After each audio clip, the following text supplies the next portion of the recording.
2014-19 విభజన తర్వాత మీరు ఒక్కసారి చూస్తే ఆ రోజు చాలా అనుమానాలు కూడా ఉన్నాయి ప్రజల్లో.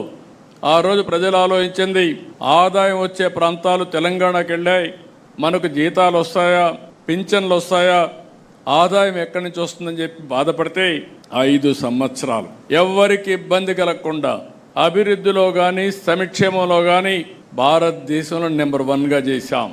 కానీ ఈ పరుగు పందెంలో మనం రాజకీయాలు మర్చిపోయాం. మనం చేసింది చెప్పలేకపోయాం. చాప కింద నీరుమారిగా మన మీద వ్యతిరేకత చెప్పి అబద్ధాలు చెప్పి వాళ్ళు గెలిచే పరిస్థితికి వచ్చారు. అందుకని నేను మిమ్మల్ని అందరినీ కోరేది, ఈరోజు ఒక ప్రత్యేకమైన కార్యక్రమం ఇచ్చాం. ఫస్ట్ ఇయర్ ఇక్కడుండే అందరం కూడా ఈ 1 మంత్లో పార్టీ యంత్రాంగం ప్రజాప్రతినిధులు కలిసి ఎవ్వరి ఇంటికి వెళ్ళి ఎన్నికల ముందు ఏ హామీలు ఇచ్చాం, ఈరోజు ఏ హామీలు మనం నెరవేర్చామో చెప్పే బాధ్యత మనందరిపైన ఉంది.